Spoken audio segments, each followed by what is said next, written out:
多注意点脚底下啊。小王，去那边看看，有没有作案工具，再查查啊。好的，报告。新来的，到那边录一下。是。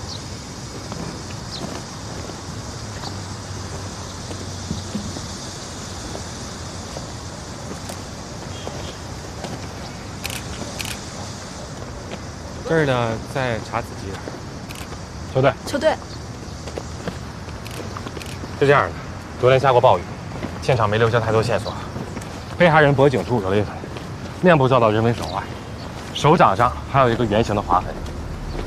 不过现场没找到作案工具，具体死因只等尸检报告。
准备做卢米诺实验。看我干嘛呀？准备呀！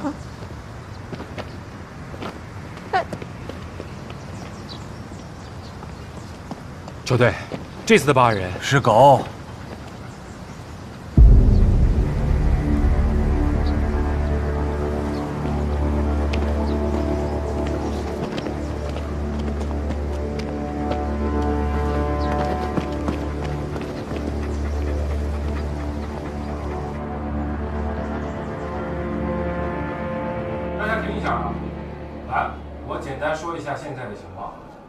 根据骨龄，被害人应该是一名年龄在30岁左右的女性。通过盆骨情况判断，有过生产经历，死亡时间应该是4天前，也就是8月25号的晚上。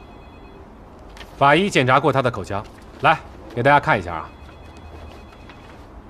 发现她的左排上第2磨牙期近期更换过烤瓷牙。大家尽快确认被害人身份，好吧？好，是干活。抓紧，做好以后把唐叔送回去。哎，邱兵，老钢厂我熟，不过这事儿咱们得一起查。不行，为什么？球队找你半天了，规定。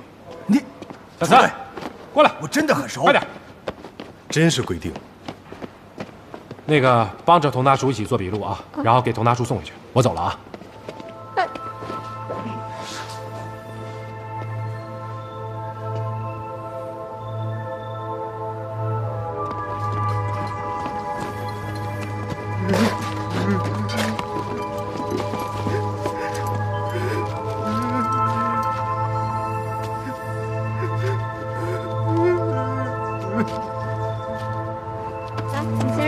不好意思，不好意思。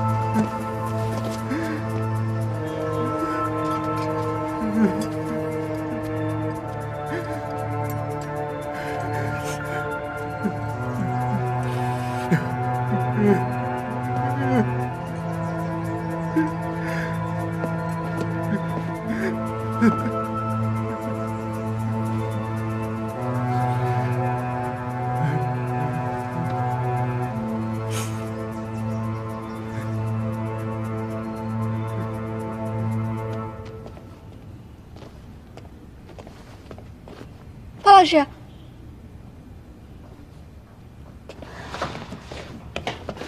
巴老师，佟大叔口供我录完了，知道了。你有没有把他列为嫌疑人啊？佟大叔，不可能。他跟咱们刑警队好像……拿过去翻翻。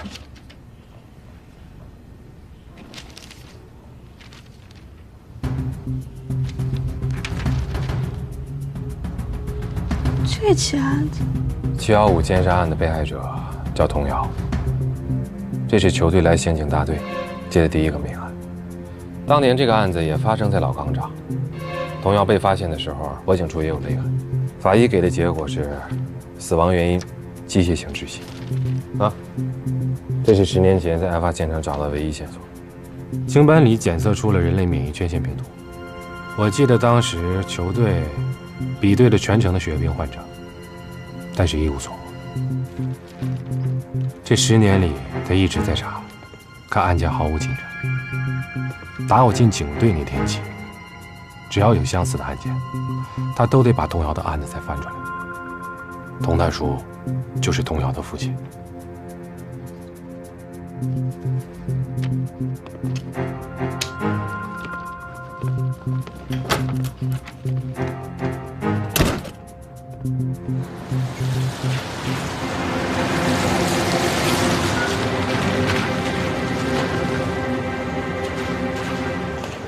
根据法医解剖的结果显示呢，这次被害人的死因并不是因为窒息，而是因为被害人头部遭到了钝器的多次重击，导致脑干弥漫性轴索损伤，从而死亡。球队，我研究过童瑶的案宗了，我觉得这2个被害人脖子上造成的伤痕所使用的工具并不一样。再加上10年前发现童瑶尸体的时候，面部并没有遭到人为损坏，而且这起被害人也没有被性侵过的迹象，我觉得不太像同一个人做的。但是这2起案件都发生在老钢厂，也有一些相似性。即使不是同一个凶手，他们之间也可能会存在关联。你这是主观性判断，我这叫客观性分析。你说凶手之间存在关联，证据呢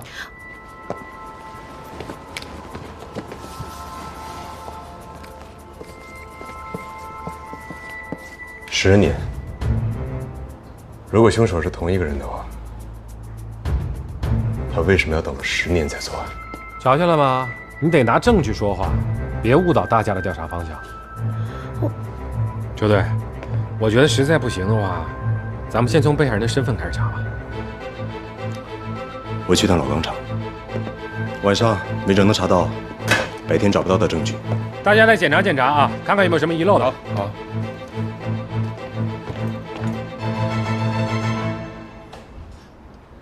先来了，去不去现场？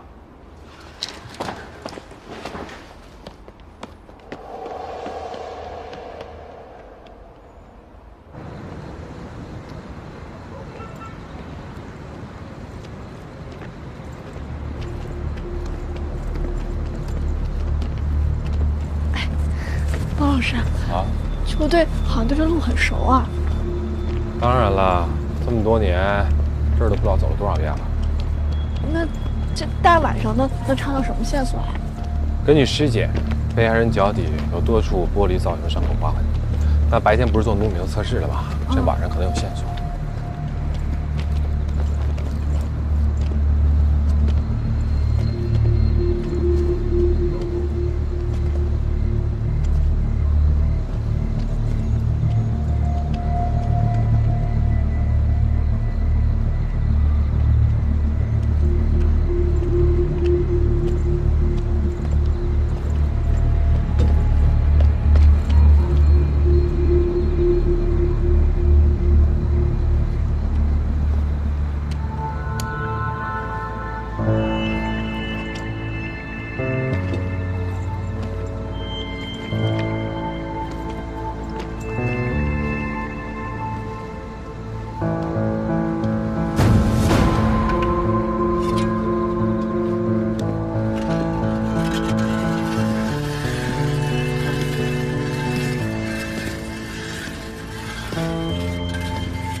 球队，要不要通知技术科？这个有可能是作案工具。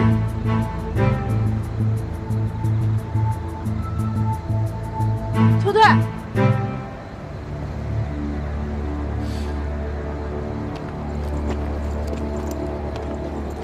血液痕迹到这里就没有了。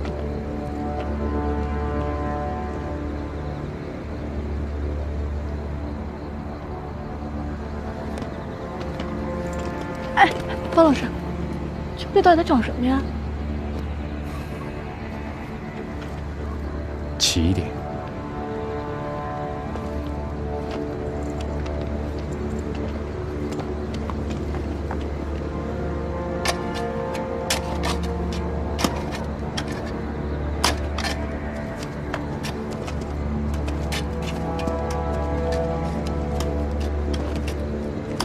关小守队。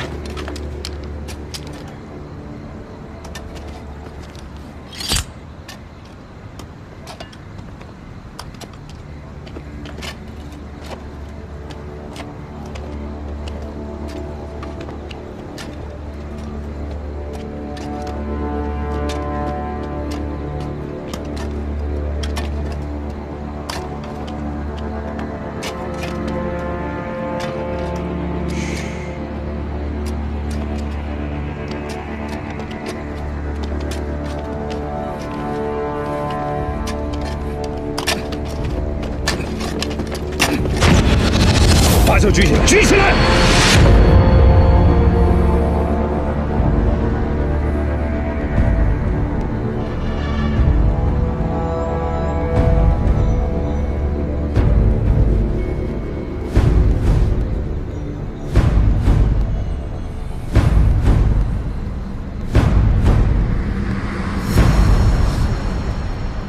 童大叔。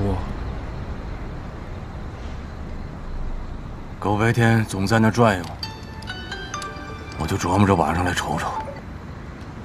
喂，什么？另一个被害人？童大叔，你就别添乱了。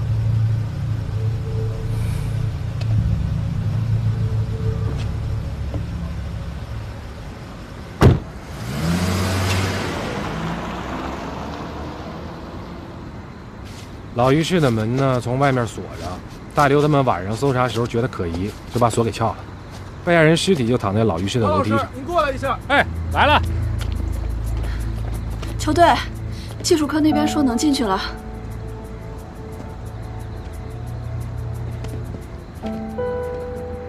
球队，我们在附近呢发现了新的线索。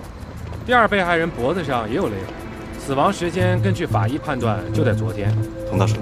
你不是让带回分局了吗？这里以前是钢厂的男浴室，1楼更衣室，2楼是淋间。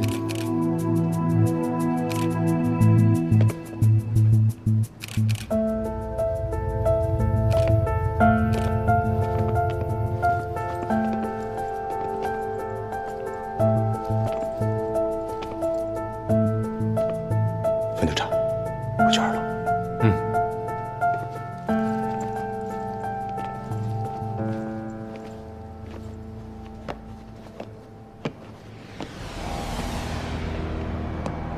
队长，哎，队长，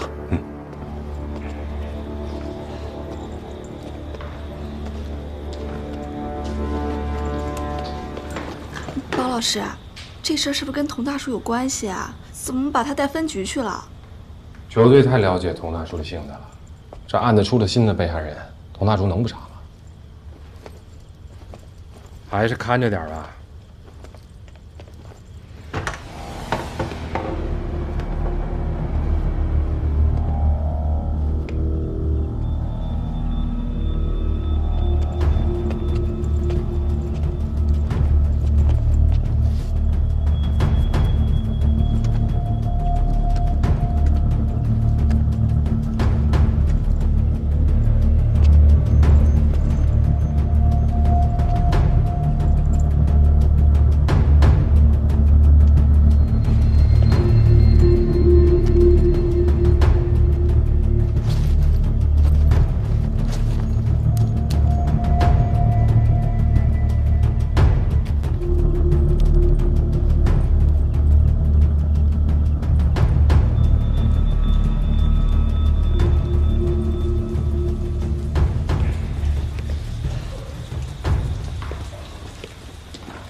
小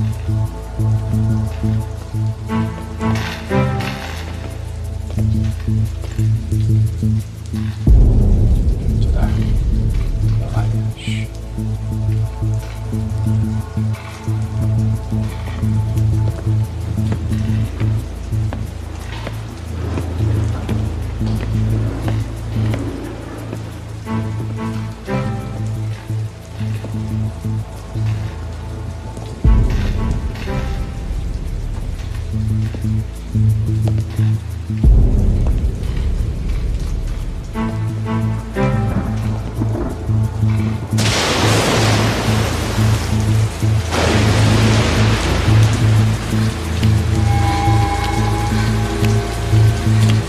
根据现场留下的2组脚印，你的步伐很慢，并没有追赶受害人，因为你事先反锁了出口。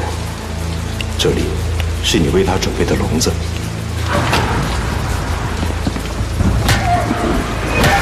你在折磨他，可你却在享受这个过程。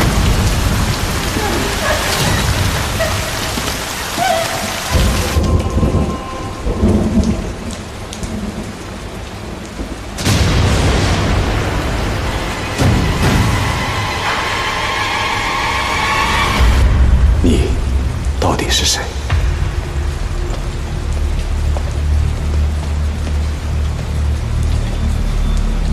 包老师，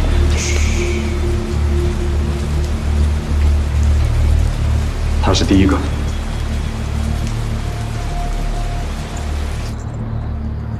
白天发现的第一被害人死于4天前，第二被害人的死亡时间呢是昨天。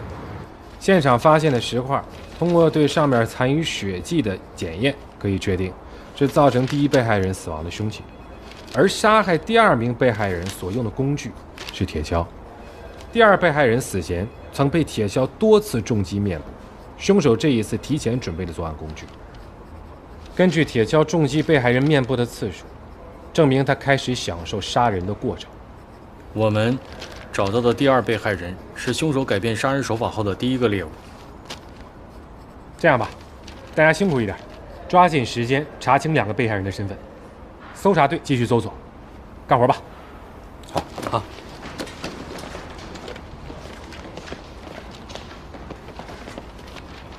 球队还有什么吩咐呀？尸检报告。我现在就去拿。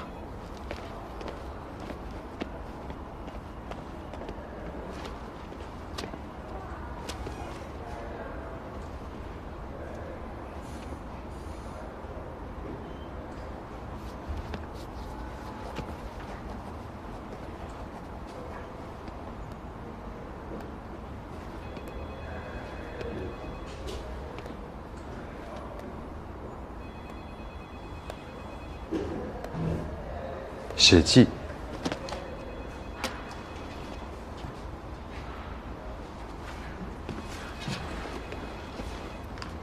安娜，球队，你看啊，凶手在第2案发现场留下了脚印，说明他不怕被发现。那么为什么他要清理掉楼道里的血迹呢？所以我觉得凶手可能对清理血迹有一定的偏执。证据。这只是我对犯人的画像。理由。等等，包老师说过，凶手在杀害童瑶时留下了证据，证明凶手患有血液疾病。如果是同一名凶手在间隔10年后再次作案，那么凶手对血液的偏执便有了心理画像上的依据。那么这几起案件，凶手很有可能是同一个人，所以我觉得很有可能是熟人作案。你说的这些都只不过是猜测，不能证明这2起案件同10年前的童谣案有关。如果跟童谣案并案调查，或许能找到新的嫌疑人。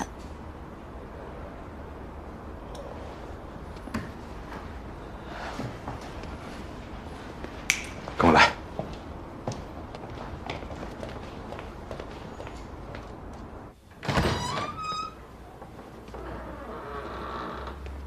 进来吧。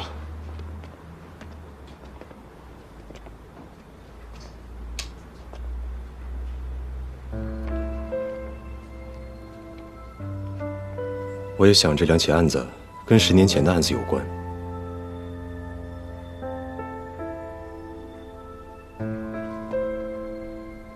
但是我们查案靠的不是猜测，而是证据。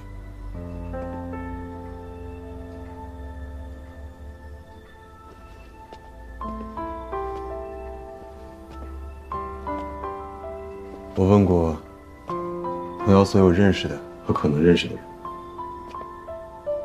我做过所有你做过的和没做过的猜测，但猜测找不到嫌疑人。 证据可以。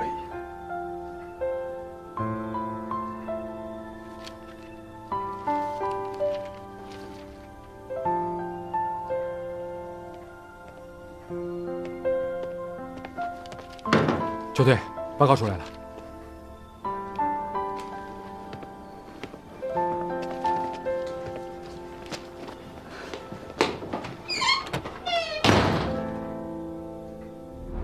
废楼里提取到的鞋码是42码的，大门上的铜锁没有检测到指纹，不过我们在第二被害人的身体里检测到了乙醚的残留，还有，技术科对2楼更衣间被烧毁的物品进行了小部分还原，除了女性的物品之外，还有一个被烧毁的标签，技术科在标签上提取到了2组残留的血液痕迹，正在同数据库进行比对，经过检验，这个标签被烧毁的时间不会少于10年。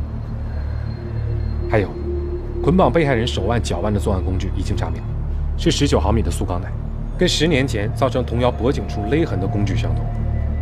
或许这2起案子真的跟童瑶案有关。2名被害人的身份还在查，要快！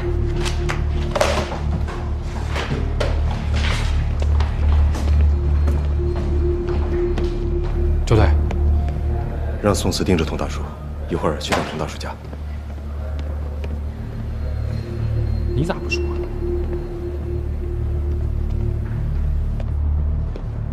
宋警官，到。那个，你就待在屋里把报告写了吧，啊。还有，童大叔不是还在审讯室呢吗？拿着我的饭卡去食堂给他打点饭，要1份糖醋里脊，1份饭。如果他问的话，你就说球队给他买的啊。 跟他说一声，搞一会儿我给他带过去。知道了。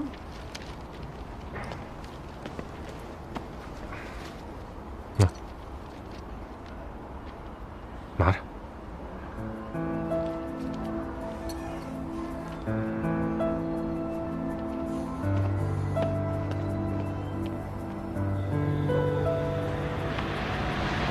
咱们过来找什么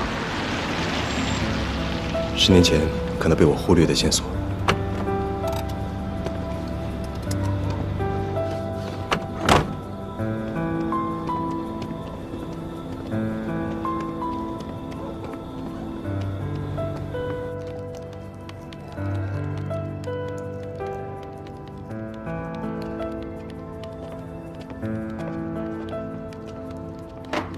妈说吃点东西吧。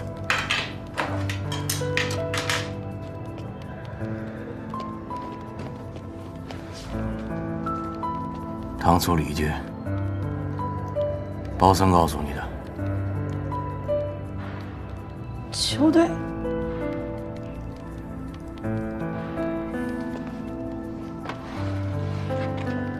包森每次给我打饭，也这么说。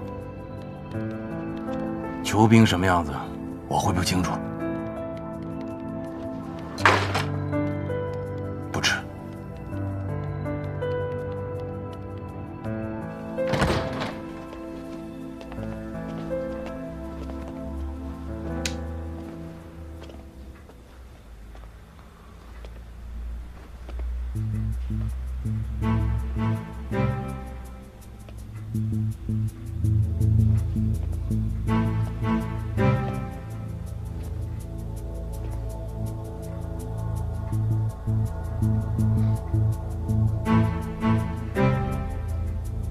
球队一直都在查童瑶的案子，有时候家都不回，就住在这里。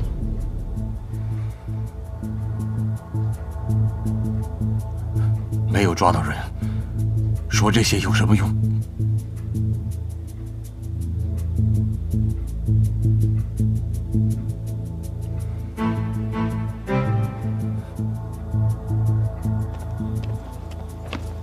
球队，找到了。走。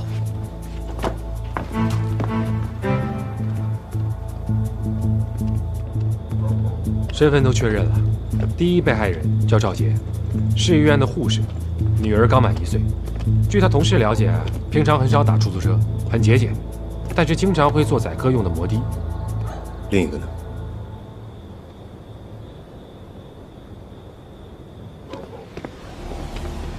第二被害人武翩翩，返校大学生，案发当天刚刚从老家返回到槟城，已经问过他家属了。他妈妈说，当天被害人抱怨过槟城下雨，不太好打车，所以初步可以断定，2个被害人应该都是乘坐交通工具时遇害。但是有一点，赵杰是感染科的护士。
你不是要帮忙吗？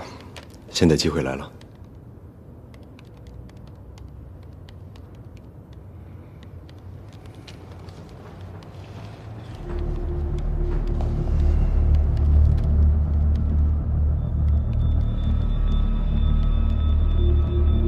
槟城摩的9队13路，鱼龙混杂。说吧，需要我做什么？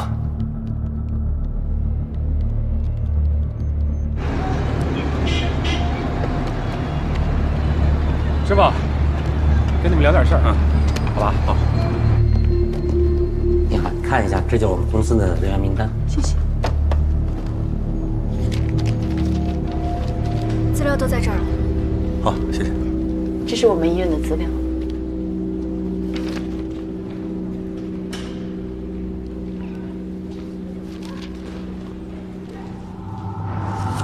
我现在在这个骊山路这边。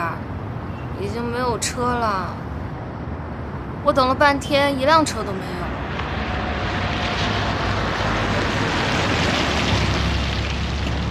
哎，你等一下啊！美女啊，这么晚了没车了，我送你吧。那和谐广场你去吗？20，上来吧。好。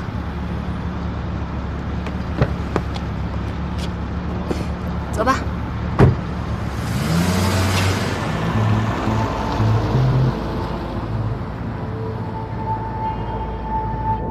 对，我现在往你那边赶。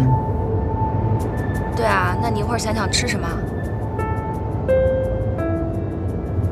好，拜。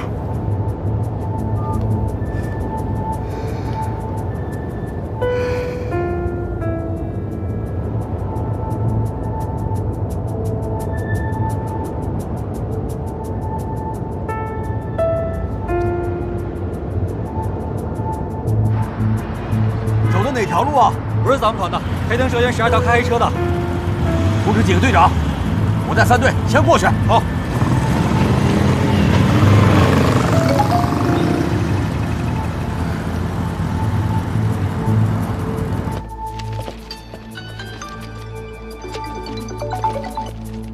喂，我这边找到一个嫌疑人。兄弟，有嫌疑人了。刚接到佟大叔电话。案发当天，有一个在汽车站徘徊的黑车司机有感染人类免疫缺陷病毒，佟大叔他们已经在追了，快！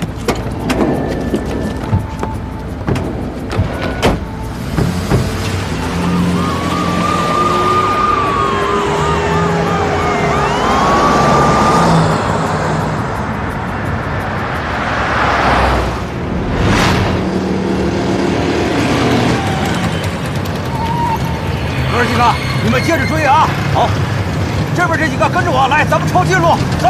好，走。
不能停！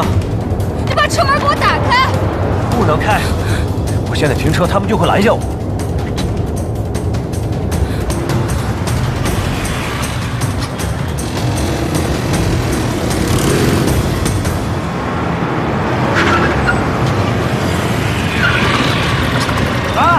往上打了！不打！下来！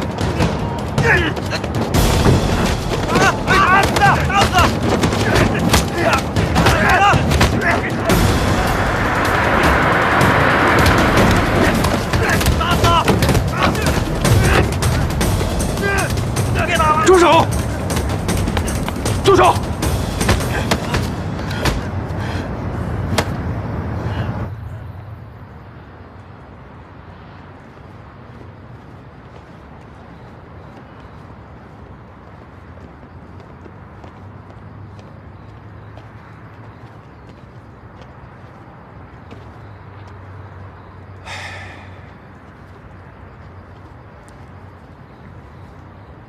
车我帮你送修理厂了，钱我也已经付过了。卖了吧，我有病的事情，知道的人不多。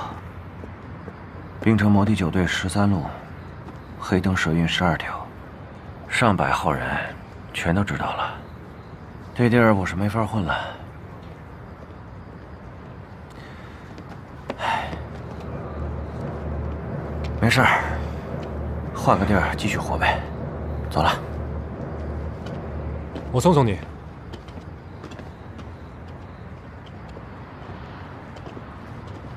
走了。哎，对了，杀人那孙子你们要是逮着了，记得告诉我一声，因为他我饭碗都丢了。一定跟你说。走了。 幸亏人家没告，不然佟大叔他们都得治安拘留。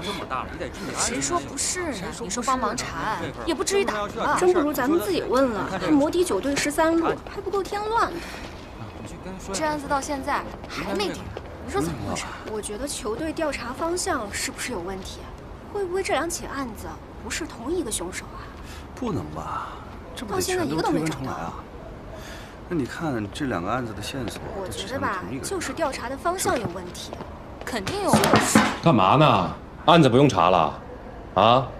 没有嫌疑人就去调监控录像，再不行去汽车站和医院问问工作人员，该干嘛干嘛，干活去。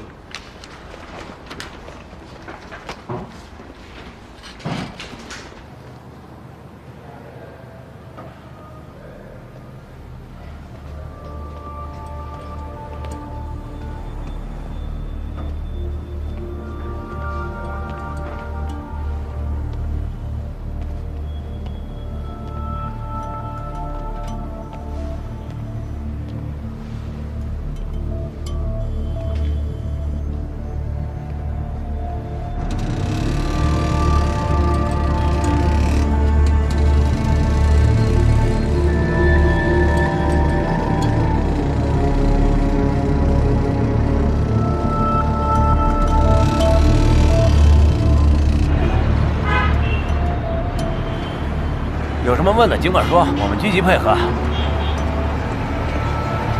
25号和31号的晚上，你在车站接过人吗？接过一20多岁小伙子，上来就问我冰城有什么好一点的洗浴，说白了就想玩点。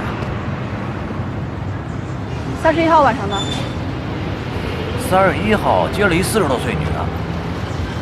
记得这么清楚？配合机关也不一回两回了，公安机关，我们这是司机职业道德。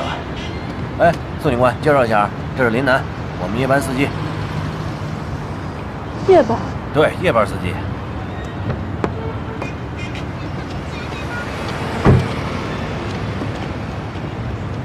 林楠是吧？25号和31号的晚上你在哪？宋警官，你过来一下。他女儿前一阵去世了，一直没上班，今儿刚上班。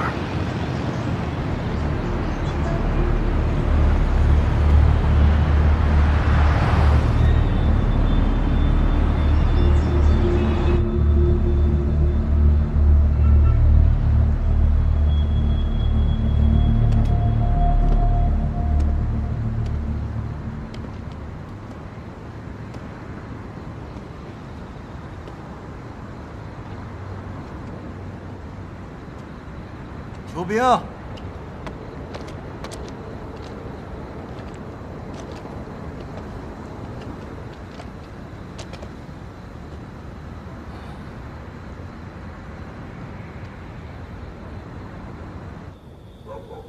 那个时候啊，我在部队当兵，瑶瑶的妈妈一个人带着她。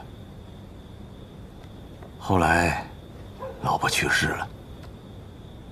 我就去开了货车，很少有时间陪伴他。但是这孩子啊，天生非常懂事儿，根本不需要你对他有太多的担心。慢慢的，孩子长大了，跟其他女孩子一样。喜欢打扮，可他从来不在乎自己穿什么牌子的衣服。他的衣服啊，都是从小店儿和服装城里淘来的。放暑假的时候，他还会去打工，挣生活费。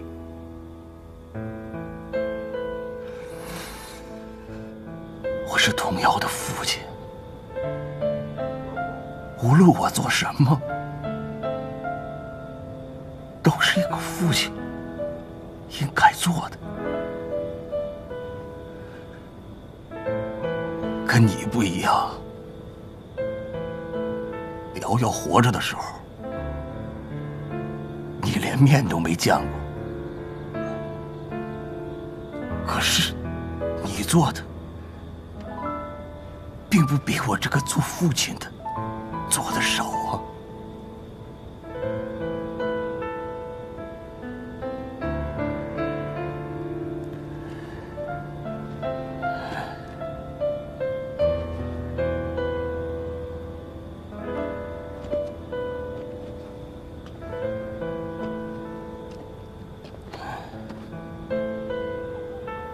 有句话呀，说起来腻味，可我还要说。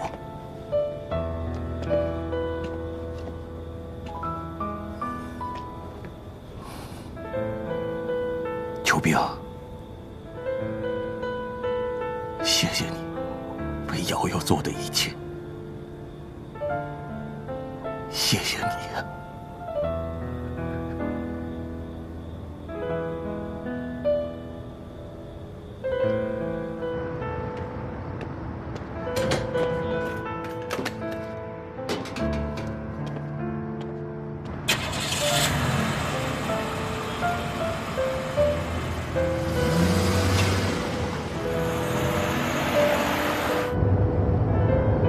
小子，帮我查点事儿。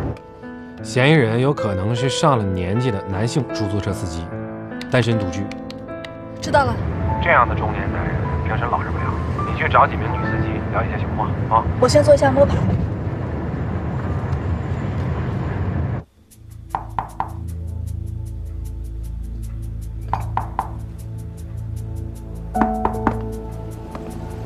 谁呀？我啊。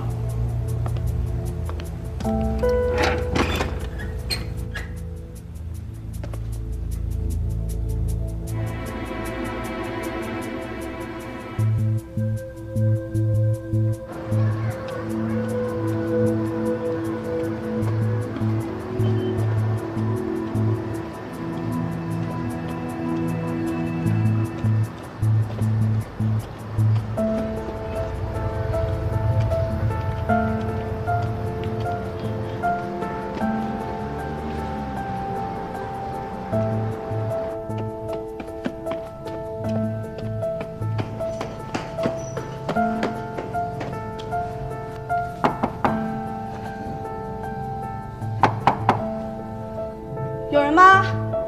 我是正本悲剧心理大队的，我们昨天见过。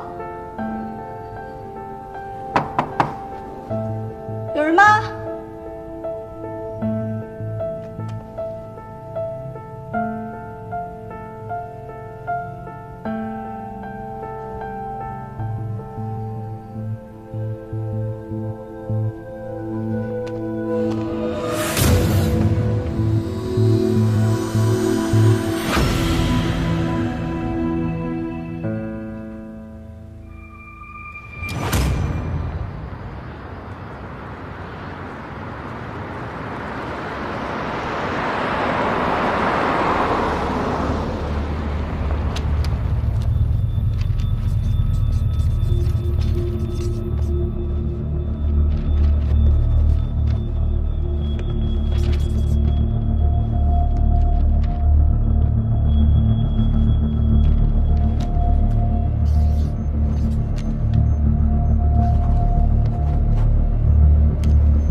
到底遗漏了什么？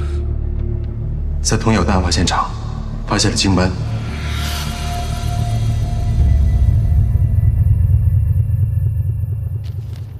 可是这两个人没有被性侵的痕迹。技术科对经斑进行了检测，发现嫌疑人是 HIV 病毒的携带者，凶手对血液极其敏感。被害人赵杰是医院感染科的护士。排查市立医院所有男性血病患者的名单，一定会有所发现。可你什么都没找到，为什么？为什么这10年间，凶手又再次作案？为什么这两个新的被害者没有被性侵的痕迹？为什么这10年，我没有找到这个人的任何线索？可能，凶手已经离开冰城了。如果他离开了，那这个人又是谁？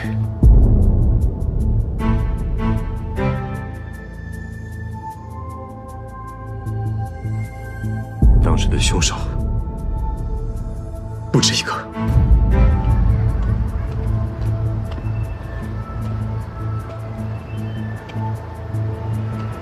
25号和31号的晚上，你在车站接过人吗？接过，3月1号接了一40多岁女的。记得这么清楚？配合机关也不1回2回了。嫌疑人有可能是上了年纪的男性出租车司机，单身独居。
有人吗？我是正本废书心理大队的，你最近见过？有人吗？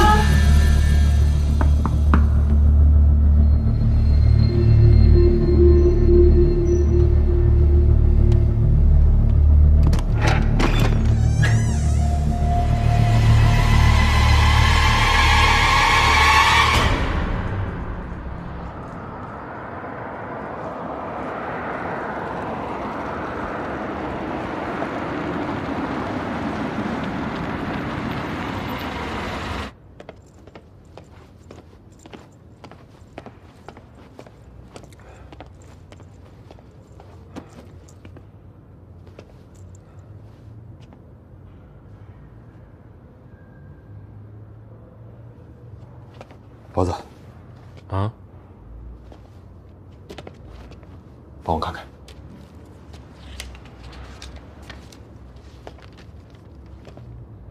当年童谣案发时，凶手可能不是一个，而是2个。强奸童谣的是一名携带人类免疫缺陷病毒的男性患者，外地人。球队，你的意思是说，另一名凶手虽然也对血液敏感，但不代表他就是病人，他很有可能同病人一起生活，对吧？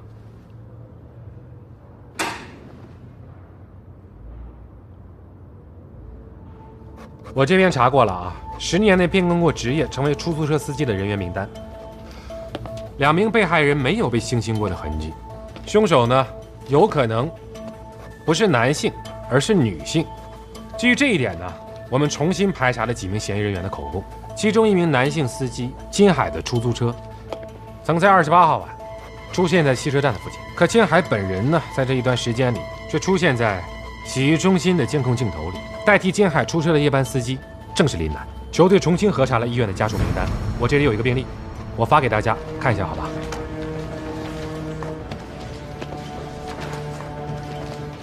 球队，这个女孩子叫林欣欣，半个月前在感染科去世，当时照顾她的就是赵姐。我们已经将林欣欣的血液样本与童谣案现场发现的精斑 DNA 进行过对比，结果是吻合的。还有，经过现场调查，林欣欣的母亲林楠也是一名出租车司机。10年前，她跟她的老公吕白在服装城做了一个服装店，而且当时他们居住的地方就在老钢厂附近。不过现在吕白下落不明。他的衣服啊，都是从小店和服装城里淘来的。吕白没有在冰城市接受过身体检查，我们是在吕白老家的数据库里找到了他的血液检查报告。根据林欣欣的出生日期分析，童谣遇害时，林楠应该已经有了5个月的身孕。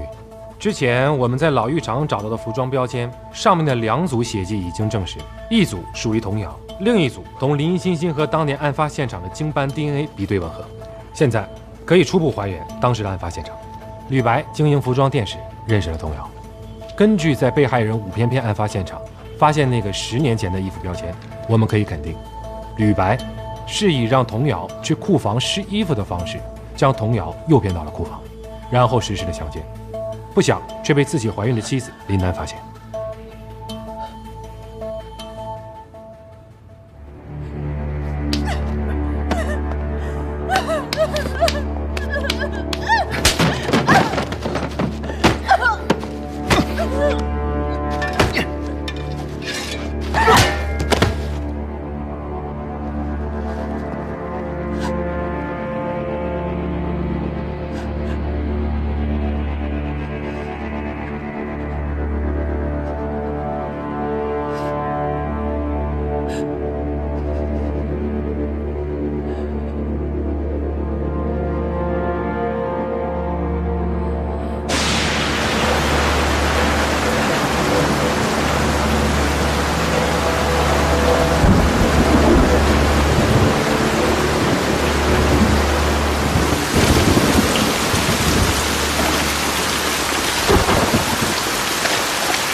吕白现在可能已经遇害，因为林楠是不会允许自己的女儿还没出生，就有一个强奸犯的父亲。球队，我觉得可以收网了。发布通缉令，全城搜捕林楠。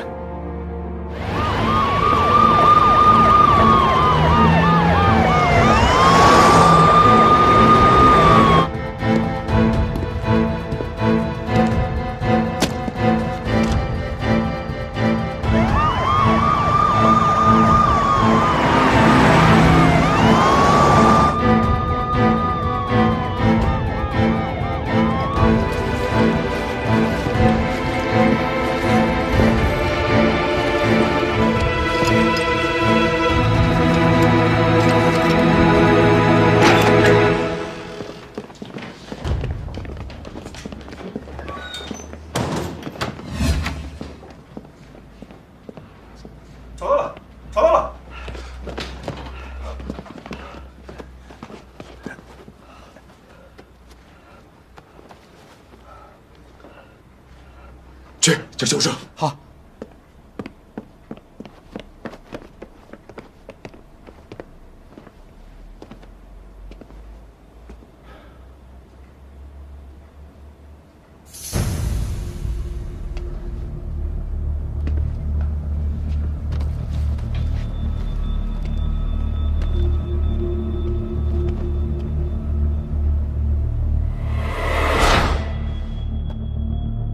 血迹，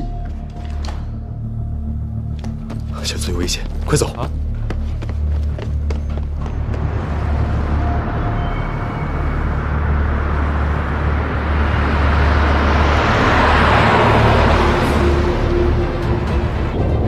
各单位注意，各单位注意！现在寻找一辆车号为 AR2317的出租车，出租车司机为女性，车上有人质。我再说一遍，车上有人质。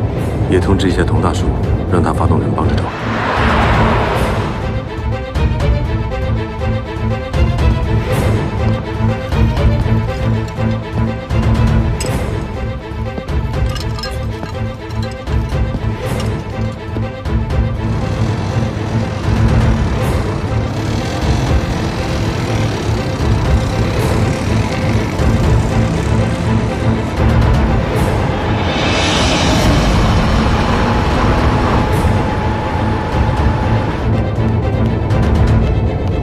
经过现场调查，林欣欣的母亲林楠也是一名出租车司机。10年前，她跟她的老公吕白在服装城做了一个服装店。掉头去老城区的服装厂。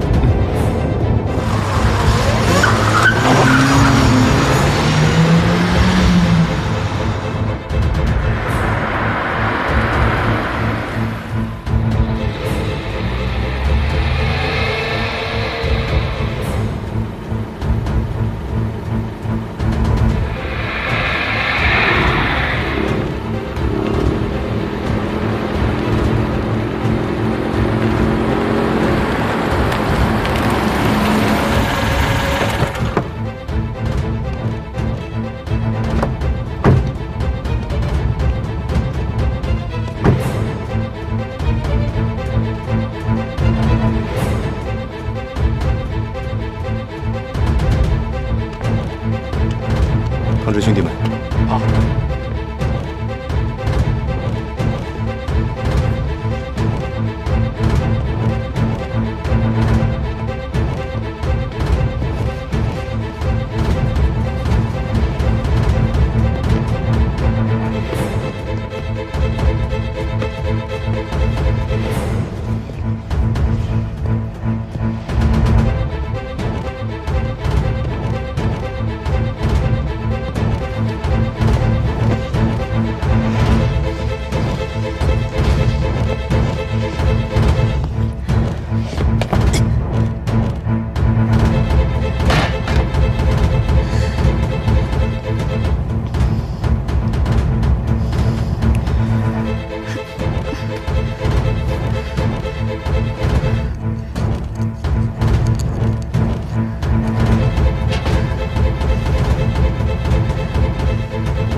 别动！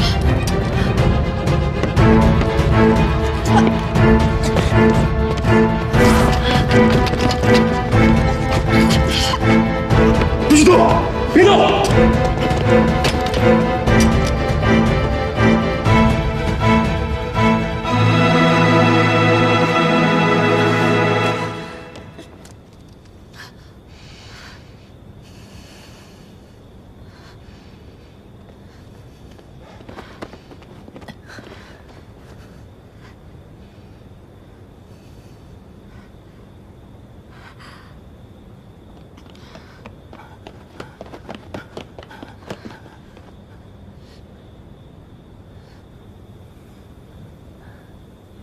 我女儿很乖的，她什么都没做错。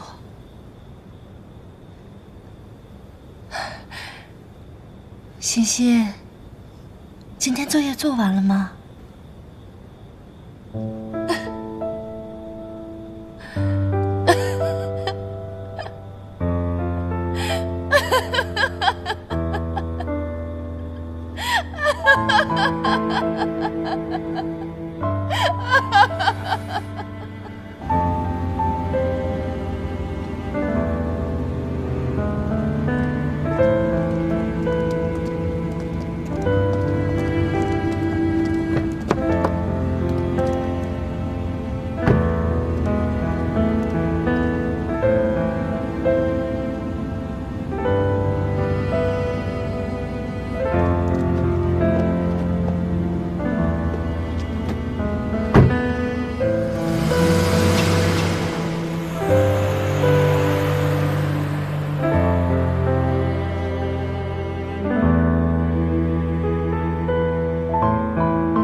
拿走吧。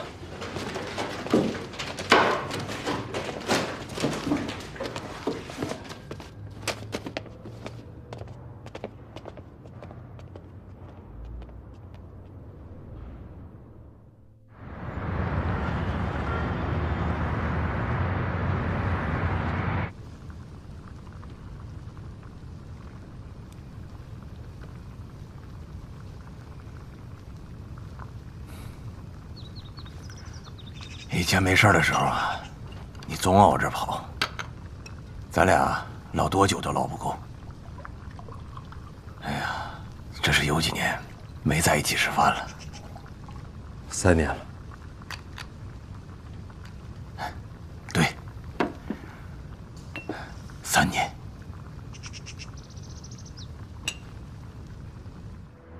市公安部门近期侦破了一起恶性连环杀人案，警方围绕现场进行勘查，结合调查情况，对作案过程及案犯特征进行了准确刻画和现场重建，最终抓获犯人林某。根据公安部门调查，竟然发现林某与一桩10年前未能破获的悬案有关。在确凿的证据面前，林某交代了案发的全部经过。现林某已被警方移送检察机关，不日起将被提起公诉。